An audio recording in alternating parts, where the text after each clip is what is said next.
The Medical Trader. Discipline creates freedom. How to navigate your Robinhood account. Before we begin, what you'll learn today, where everything is inside Robinhood, how to find and manage your watch list, how to view your positions, where to see your buying power and account balance, the basic buttons you'll use every day, a calm walkthrough before any trading. All right, let's do that calm walkthrough together inside Robinhood. I'm already logged into my account here, and this is the main home screen you'll see when you sign in. The most important thing on this home screen we'll start with is this little feather. This is your home button. If you're ever navigating through Robinhood, get in a menu, get lost, and can't get out, this little feather is always here. I call it the survival button.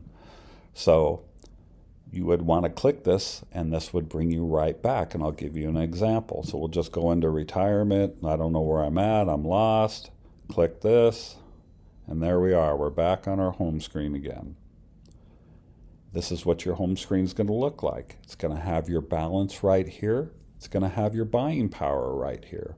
You can click under buying power, and it's going to give you all sorts of information about where you are in your buying power. Click that, and it closes back.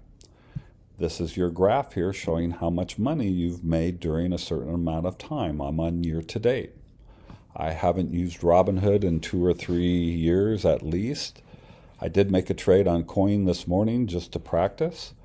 I'm on Fidelity, and I think Robinhood is really great for beginners. I began on Robinhood, and I recommend it for beginners. And why I'm on Fidelity will be another episode. And then if you scroll down, you can see they have some other functions here that if you're interested in. They have all these different stocks categorized in different categories. You can click here. You can scroll down more and see news articles, and they're very informative. We'll come back up. Your home page. We'll just quickly go over these buttons here on the home page. Rewards. This is where they have Robinhood Gold. Robinhood Gold will give you 3.84% interest just for your money sitting there waiting to be traded. So if you had a large amount sitting in a savings in a bank that wasn't getting much interest, it might be worth it just to put it in here to get the interest. Investing, this will show where all your trades are. This will show if you have margin, if your dividends are being reoccurring into your account. This is crypto. If you trade crypto, it'll show your crypto account. It'll show all the other coins. This is retirement. You can open an IRA on Robinhood. I highly recommend it. If you're young, an IRA is great. The tax benefit, it grows, and yeah, you'll have money in the future. Notifications. Oh, let's go back home. I clicked something by accident. There we go. Notifications. This is where if you buy or sell, they'll immediately send you a notification that your order went through. If you're receiving dividends, you'll get a notification here on the dividend. Also, if Robinhood wants to contact you in any way, they'll give you a notification here too. And then the account button, the last one, kind of goes over everything on the top page too. Robinhood Gold, we talked about that. Your profile page. This is where you would change personal information about yourself. Investing. This would show where, if you had a margin account, if your dividends were being reinvested, things like that. Crypto account would show the same thing here. Transfers.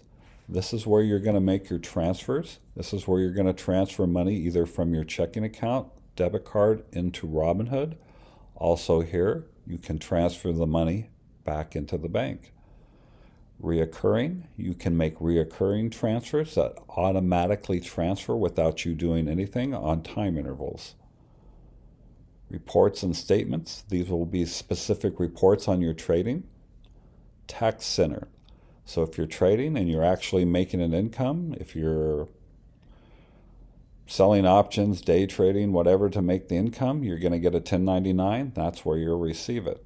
History.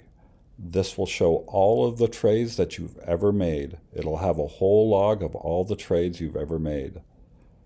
Settings. This is where you can change things like dark mode, little things with the site. You can see I'm on dark mode. I'm a big fan of dark mode. Help. If you ever had a problem with Robinhood, this is where you would go for help. They have their phone number here and they have their contact email here. I had a problem with Robinhood in the beginning, not with them personally, but with my account, and their customer service was excellent. Highly recommend them. This is where you can create keyboard shortcuts to make commands to navigate through your website. Now, the next thing is going to be the watch list. That's what this is here in the center. When you open your account, Robinhood is going to give you a generic watch list with some generic stocks, but you can change it to anything that you want. And the way you're going to do this is with this thing up here called lists. So if you click on this, you can create your own watch list, call it anything you like.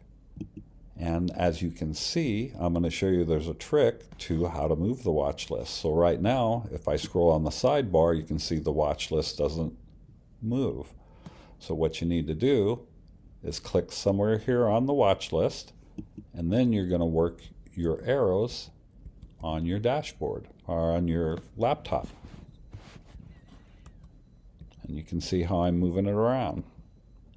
And then, how do we add or remove a ticker from the watch list? This is how you're going to do it. So let's bring up a random ticker. We'll bring up Tesla.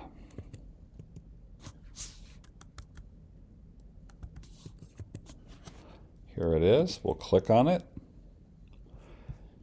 Now, this is called the order box. We won't pay attention to it now, but you can see we're on the Tesla page. You can see the price of the stock. You can see how it's moved in one day. If you want to see how it moved in a year, you can see how it moved in a year. But this is where you're going to either add it or delete it to your watch list. So right now, I already have it on a watch list. That's why the box is checked. If you highlight this and click it, you will see I have it on my main watch list. So I'm going to remove it. I'm going to unclick this box, save changes, and now you can see it doesn't have a check mark. And we'll go back to my watch list. So how do we do that? We go home to our feather, our survival button. It's going to bring us to our home page. Here's my watch list. I'm going to click and use my arrows on my keyboard, and you can see I don't have Tesla on my watch list anymore. Now we're going to bring Tesla back to my watch list. So we'll come here, click, bring up the Tesla page, add to list. You see the plus button, add to list. I have a couple different watch lists that I've already created. So I'm just going to add it to my main watch list, save the change. You can see it gave me the check mark. We'll go back, click the feather, home button, survival button, look at my watch list and see if it's there. Click here, use my arrow on the keyboard, and there is Tesla back on my watch list. So that's how you add or delete somebody from your watch list. Now the final thing we're going to do is we're going to make a trade. And I'm going to close this position on coin. So when you've opened a position, you notice here it says list, here it says coin. This is where your open positions are. So I'm going to click on this. And then here is coin. It shows my position. My position is worth 99 cents. And my average cost, it's going to show this. So if your dollar cost averaging, it'll show your average cost right here on this side. And these are all things we can go over in another episode. This is just the basic review. So I want to sell this share. I only have 99 cents. So what I'm going to do is I'm going to come over to the order ticket. Instead of buy here, I'm going to put sell. And you can see it says here, I'm in dollars. I don't want to type in 99.5 or 44. So if you see here, see where it says all? This is what I'm going to do. I'm going to hit sell all, and it's going to give me the summary. It's telling me exactly what I'm going to do. I'm going to read it to make sure I'm doing everything correctly. Let's say I did something wrong. I can go back and edit, but I didn't do anything wrong. So I'm going to review the order again. And everything I'm going to read looks perfect. I don't have to change anything. I'm going to sell it. It's done. It was sold. And if you noticed, I've used 2 of my 4 day trades because I'm in a margin account, and you only get so many in 5 days. So this is important to watch too. And we're going to click done. And we're going to go over our notifications. And you can see it just clicked right there. I sold my shares of Coinbase. And that would be your basic generic instruction of how to navigate Robinhood. And now let's go back to our home page again. Here's the favorite button, the feather, the home page. And here we are on our original account. And I lost, about a penny. I lost a penny by opening and closing that trade on Coinbase. But it was worth it to give you the example. And then next week, what we're going to do is we're going to show what kind of trades I make and what are my favorite strategies. And then we'll go into the option chain. So that's your first calm walkthrough inside Robinhood. Today you learned how to log in, find your home screen, check your buying power, read your account graph, build a watch list, even place and close a tiny practice trade. If you watch this all the way through, you will know enough to calmly function inside Robinhood, even if you're a complete beginner. And remember, you can always come back to this video anytime you need a reset or a refresher. For today's moment of calm, I want you to remember that you don't have to feel like an expert to get started. Progress in trading and in life usually comes from simple, repeated steps with patience. Understanding a few basics and using them carefully is much more powerful than trying to use everything at once and feeling overwhelmed. Give yourself permission to be a beginner and take it one calm screen at a time. Today's quote: well-being is realized by small steps, but it is truly no small thing.